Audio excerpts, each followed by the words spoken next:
Hello students, मैं doctor Gajendra पुरोहित और आज मैं आपके सामने डिस्कस करने वाला हूं इवेल्यूट। इससे पहले मैंने आपको एनवेलप के बारे में बताया था कि एनवेलप होता क्या और कैसे हम एनवेलप निकालते हैं। और मेरे पुराने जो जितने भी वीडियोस हैं स्टूडेंट वो हायर इंजीनियरिंग मैथमेटिक्स पे और हायर जो मैथमेटिक्स है फॉर द बीएससी स्टूडेंट्स और आईआईटी जेएम और गेट और जो स्टूडेंट नेट की तैयारी कर रहे हैं उनके लिए बहुत ही हेल्पफुल है। सो स्टूडेंट यहाँ पे प्लेलिस्ट है, उसमें आप जाके मेरी वीडियोस देख सकते हैं। और स्टूडेंट अभी तक अगर आपने मेरे चैनल को सब्सक्राइब नहीं किया तो आप मेरे चैनल को सब्सक्राइब कर लें और नोटिफिकेशन बेल को प्रेस कर लें सो दैट कि आने वाले जितने भी वीडियोस हैं उनके नोटिफिकेशंस आपको मिलते रहें। और स्टूडेंट यहाँ पे लाइक करने में आपका कुछ नहीं बिगड़ता है तो लाइक ज़रूर करें सो दैट कि मुझे थोड़ा सा मोटिवेशन मिले। सो ये आप करिएगा। और देखिए आप इवेल्यूट क्या होता है। सो इवेल्यूट यहाँ पे क्या होता है, the locus of the centre of curvature is called the evaluate of the curve, right. मैंने इससे पहले जो एनवेलप बताया था, एनवेलप होता क्या है स्टूडेंट, जो भी कोई लाइन है उस लाइन में जो पैरामीटर उस पैरामीटर मतलब अगर उस पैरामीटर की वैल्यू चेंज करने पर जितने भी इक्वेशंस बनती है या जितने भी कर्व्स बनते हैं उनका जो पाथ होता है दैट इज कॉल्ड एनवेलप। और यहाँ पे जो इवेल्यूट होता है वो क्या होता है, जो सेंटर ऑफ कर्वेचर है उस सेंटर ऑफ कर्वेचर का जो लोकस होता है दैट इज कॉल्ड इवेल्यूट। या फिर मैं आपको दूसरी भाषा में एक और बोलूं कि अगर जितने भी कर्व है, जो भी कोई भी इक्वेशन की जो टेंजेंट है उसकी नॉर्मल का जो लोकस होगा, है ना, वो नॉर्मल का जो एनवेलप होगा वो यहाँ पे क्या होगा, यहाँ पे इवेल्यूट होता है, राइट। तो मैं आपको डेफिनेशन बता रहा हूँ यहाँ पे, the locus of the centre of curvature is called the evaluate of the curve, या फिर the evaluate of A curve is a envelope of the normal of the curve, है ना। जो भी कर्व दे रखा है उसके ऊपर जो नॉर्मल है उस नॉर्मल का जो एनवेलप होगा वो क्या होगा, यहाँ पे इवेल्यूट होगा, राइट। तो यहाँ पे जो सेंटर ऑफ कर्वेचर के जो कोऑर्डिनेट होते हैं वो ये होते हैं, है ना। तो अगर आपको मेथड की बात करें तो कैसे हम इवेल्यूट को निकालते हैं, तो जो सेंटर ऑफ जो कर्वेचर है, इस कर्व के जो भी सेंटर आएगा उस सेंटर से हम क्या करेंगे, एक्स और वाई को एलिमिनेट करेंगे और उसके बाद जो अल्फा और बीटा में इक्वेशन निकलेगी उस अल्फा और बीटा की जगह हम एक्स और वाई पुट कर देंगे तो हमारे पास किसकी इक्वेशन आ जाएगी, इवेल्यूट की इक्वेशन आ जाएगी, ठीक है। सो यहाँ पे ये मैंने मेथड समझाया। और या अगर आपको दूसरा मेथड यूज करना हो तो आप क्या करेंगे, जैसे आपको वाई स्क्वायर 4x है तो यहाँ पे सेंटर ऑफ कर्वेचर की हेल्प से भी हम इसका इवेल्यूट निकाल सकते हैं और हम इसके नॉर्मल की इक्वेशन से भी इसका एनवेलप जो भी इसका नॉर्मल की इक्वेशन होगी उसका एनवेलप निकालेंगे, वो इसका क्या होगा, इवेल्यूट होगा। तो मैं इसको दोनों मेथड से आपको बताऊंगा और दोनों से इसका आंसर क्या आएगा, सेम आएगा। तो सबसे पहले हम इसका सेंटर ऑफ कर्वेचर वाले कंसेप्ट से निकालते हैं ना, राइट। यहाँ पे जो y1 और y2 है ये क्या होता है, y1 होता है dy/dx और y2 होता है d2y/dx², राइट। सो देखिए हम क्या करेंगे स्टूडेंट, हम यहाँ पे इसका y1 निकालेंगे तो इसको डिफरेंशिएट करेंगे तो कितना आएगा, 2y1, है ना, 2y1, राइट, है ना, y भी आएगा y1 is equal to 4a, clear है ना। नाउ हम क्या करेंगे, y1 की वैल्यू कितनी आएगी हमारे पास, y1 की वैल्यू आएगी 4a/2y, तो मैं इसको लिख दूँ 2a/y। नाउ अब बात करते हैं y2 की, तो y2 कैसे निकालते हैं, हम इसको एक और बार डिफरेंशिएट करेंगे तो y2 आएगा हमारे पास माइनस का 2a/y² और फिर y² का y1 हो जाएगा। देन इस y1 की वैल्यू पुट करेंगे हम तो हमारे पास जो y2 आएगा वो कितना आएगा, ये वैल्यू रखेंगे, ये वैल्यू उठा के यहाँ रखेंगे तो ये 2a हो जाएगा माइनस का 4a² है ना। नाउ ये दोनों वैल्यू उठा के कहाँ रखेंगे स्टूडेंट, इसमें रखेंगे तो हमारे पास जो अल्फा की इक्वेशन आएगी वो कितनी आएगी, x माइनस y1, है ना। y1 की वैल्यू कितनी आ रही है हमारे पास, 2a/y, है ना, 1 प्लस ये आ जाएगा आपके पास 4a² divided by y2 minus का 4a² आ जाएगा, है ना। नाउ ये माइनस क्या हो जाएगा स्टूडेंट, मैं थोड़ा सा सिस्टमेटिक लिख लेता हूँ, alpha is equal to x minus, है ना, माइनस माइनस प्लस हो जाएगा तो ये आएगा x प्लस मैं इसको थोड़ा सा ऊपर लिखता हूँ तो ये आएगा y3/4a² में उल्टा कर दिया एंड ये वैल्यू हमारे पास है 2a/y और इसको हम सिंप्लीफाई करते हैं तो ये आएगा y² प्लस 4a² है ना। नाउ इसको हम सिंप्लीफाई करेंगे तो स्टूडेंट ये y³ और ये y³ यहाँ पे क्या होने वाला है, कैंसिल होने वाला है। So alpha is equal to x, तो मैं इस y³ से इस y³ को क्या कर लेता हूँ, कैंसिल। सो और ये 2a से 2a भी कैंसिल हो गया तो यहाँ नीचे बचा सिर्फ 2a और ये जो y² है इस y² की जगह स्टूडेंट हम क्या रख सकते हैं, y² की जगह हम 4ax रख सकते हैं क्योंकि x कोऑर्डिनेट है तो हमें x की फॉर्म में चाहिए तो 4ax प्लस 4a², है ना। नाउ यहाँ से हम इसको डिवाइड करेंगे स्टूडेंट तो हमारे पास इसकी वैल्यू आएगी x प्लस ये 2a से किया तो ये 2x आया और उसको डिवाइड किया तो यहाँ पे ये 2a आया तो यहाँ से इसकी वैल्यू आई मैं इसको थोड़ा सिंप्लीफाई कर लेता हूँ। तो अल्फ़ा की वैल्यू आई हमारे पास 3x प्लस 2a। सिमिलरली हम यहाँ पे किसकी वैल्यू निकालेंगे, बीटा की वैल्यू निकालेंगे।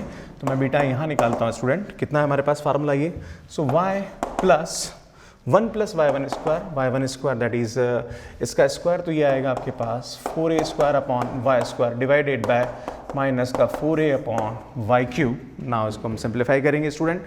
सो यहाँ पे हमारे पास वैल्यू आएगी beta is equal to y minus का y cube plus 4a square है ना, मैंने इसको उल्टा कर दिया, देन ये आएगा y square plus 4a square upon y square. Now इसको हम सिंप्लीफाई करेंगे तो हमारे पास जो वैल्यू आएगी बीटा की वो कितनी आएगी यहाँ पे सिंप्लीफाई करने पर, तो मैं यहाँ सीधा लिख रहा हूँ आपके पास, इसकी सिंप्लीफाई करने पर वैल्यू आएगी आपके पास, वो आएगी है ना यहाँ पे, चूँकि हम इसका y कोऑर्डिनेट निकालेंगे तो y कोऑर्डिनेट की वैल्यू सिंप्लीफाई करने पर, वैसे आप चाहो तो कर भी सकते हो, y से y कैंसिल हो रहा है, माइनस कितना आएगा यहाँ ऊपर y बचा, नीचे 4a स्क्वायर बचा, और y स्क्वायर की वैल्यू हमारे पास कितनी होती है 4ax plus 4a square. Then इसको हम सिंप्लीफाई करेंगे और सिंप्लीफाई करने पर मैं यहाँ पे y और सब की वैल्यू रखूँगा, तो मेरे पास जो बीटा की वैल्यू आएगी वो मैं सीधा रख रहा हूँ है ना, बीटा की वैल्यू हमारे पास आएगी यहाँ पे माइनस का 2 x power 3/2 and a power minus का 1/2। दैन इसको हम ये जो माइनस a/2 है इसको उठा के इधर लाएंगे तो ये आएगा b a power 1/2 is equal to minus का 2x पावर 3/2। दोनों तरफ होल स्क्वायर करेंगे स्टूडेंट हम, तो दोनों तरफ होल स्क्वायर करेंगे तो यहाँ पे कितना आएगा b square a is equal to 4x cube, यहाँ पे हमारे पास वैल्यू आएगी है ना। नाउ इसको भी हम सिंप्लीफाई करेंगे, तो सिंप्लीफाई करेंगे तो क्या होगा, एक्चुअली हमें इन दोनों से क्या करना है, अल्फ़ा x को एलिमिनेट करना है, तो यहाँ पे हमें क्या करूँ, मैं इसको उधर ले देता हूँ, तो ये आएगा 3x is equal to alpha minus 2a, then दोनों तरफ होल क्यूब करता हूँ तो ये आएगा क्यूब करना पड़ेगा क्योंकि मुझे x क्यूब की वैल्यू उठा के यहाँ रखूँगा मैं, तो ये आएगा 27x cube is equal to alpha minus 2a का क्यूब आ जाएगा, और यहाँ से x क्यूब की वैल्यू कितनी आएगी स्टूडेंट, तो ये आएगा x cube is equal to beta b square upon 4, तो ये वैल्यू उठा के यहाँ रखूँगा मैं, तो ये आएगा 27 b square a upon 4 is equal to alpha minus 2a का whole cube, then 27 beta square a is equal to 4 alpha minus 2a का होल क्यूब। और स्टूडेंट यहाँ पे हमने क्या करा, x को एलिमिनेट कर दिया, अब यहाँ पे हम बीटा की जगह y रखेंगे है ना, तो ये y स्क्वायर है, और अल्फ़ा की जगह हम x रखेंगे, तो ये हमारा क्या आएगा, एनवलप आएगा, राइट। तो इस तरह से हम एनवलप की इक्वेशन निकालते हैं, क्लियर। अब मैं आपको इसी क्वेश्चन को दूसरे मेथड से बताऊंगा कि नॉर्मल का एनवलप कैसे निकालते हैं। जो इसका इस इक्वेशन का जो पैराबोला का जो नॉर्मल होगा उसका एनवलप इसका ये इवेल्यूट होगा इसका, राइट। तो वो मैं आपको बताऊंगा, उससे भी आंसर यही आएगा। सो स्टूडेंट देखिए यहाँ पे एनवलप जो इवेल्यूट है उसको एक और तरीके से सेकंड मेथड से कैसे निकालते हैं, यही पैराबोला वाला क्वेश्चन मैं करके बता रहा हूँ और यही आंसर आएगा इसका। सो देखिए स्टूडेंट क्या करते हैं, find the evaluate of the parabola y square is equal to 4x है ना। इक्वेशन ऑफ, अब यहाँ देखिए कैसे करेंगे, equation of the any normal to the parabola is this, right है ना। ये जो इक्वेशन होती है इस पैराबोला की नॉर्मल होती है ना। अब इस नॉर्मल का जो एनवलप होता है वो इवेल्यूट होता है, राइट। तो हम इसका एनवलप निकालेंगे, और एनवलप कैसे निकालते हैं, यहाँ पैरामीटर क्या है, m है, तो हमें m को क्या करना है, यहाँ पे एलिमिनेट करना है। और स्टूडेंट अगर आपको एनवलप निकालना नहीं आता है तो यहाँ आई टैब है, यहाँ पे मेरा जो पुराना वीडियो है जो मैंने से जस्ट पहले अपलोड किया था वो आप वहाँ से देख सकते हैं। सो देखिए आप क्या करेंगे, हम यहाँ पे now differentiate with respect to m, हम यहाँ से m के रेस्पेक्ट में डिफरेंशिएट करेंगे और m को एलिमिनेट करेंगे है ना। So this is the equation number 1। Now करेंगे तो क्या आएगा, 0x माइनस 2a माइनस का 3m square is equal to 0, और यहाँ से हमारे पास m की वैल्यू कितनी आएगी, आप उसको उधर ले जाएंगे तो आएगा x minus 2a upon 3a power 1/2। ये m की वैल्यू उठा के कहाँ रखेंगे, आप यहाँ रखेंगे। सो y इज इक्वल टू क्या आएगा, x minus 2a power upon 3a power 1/2 into x minus 2a है ना, x minus 2a upon 3a power 1/2 minus a, और इसका क्यूब करेंगे तो ये आएगा x minus 2a upon 3a power 3/2। तो देखो ये आधी पावर जो है क्या आ रही, कॉमन आ रही, इसको कॉमन ले लीजिएगा तो ये आएगा x minus 2a upon 3a power 1/2 common आ रहा था, यहाँ बचा x minus 2a minus a।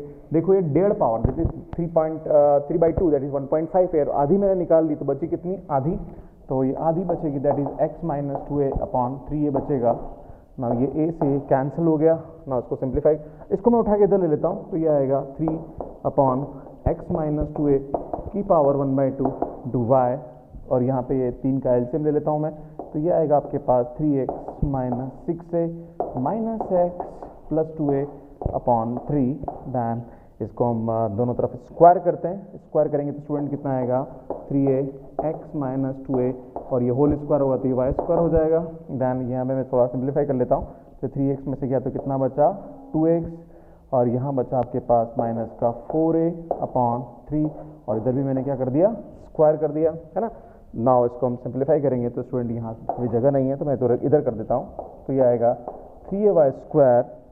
Now यहाँ से आप 2 कॉमन निकालेंगे तो ये आएगा 4, तो ये आएगा 4 और x माइनस 2a का होल स्क्वायर, और x माइनस 2 उधर भी गया तो ये हो गया होल क्यूब, और यहाँ 9 है डिवाइडेड बाय 9, और इसको सिंप्लीफाई करेंगे तो आएगा 27 y square is equal to 4 x minus 2a का होल क्यूब। यहाँ से भी आंसर यही आ रहा है, यहाँ से भी आंसर यही आ रहा है। इसी टाइप से और भी क्वेश्चंस आपके इवेल्यूट के हैं जो एलिप्स पे बेस्ड भी क्वेश्चन है, तो वही इसको आप सेंटर ऑफ कर्वेचर की हेल्प से भी निकाल सकते हैं, और जो कर्व है उसका नॉर्मल का एनवेलप करके भी आप इसको निकाल सकते हैं। तो स्टूडेंट मेरी जो वीडियोस हैं आपको रियली हेल्प कर रहे होंगे, अगर हेल्प करें तो प्लीज़ आप मेरे चैनल को सब्सक्राइब कर लें, और कमेंट और लाइक ज़रूर करें। लाइक तो बनता ही है क्योंकि मैं इतनी मेहनत करके आपके लिए काम कर रहा हूँ, आप इतना तो मेरे लिए करें, और फ्रेंड्स को ज़रूर शेयर करें।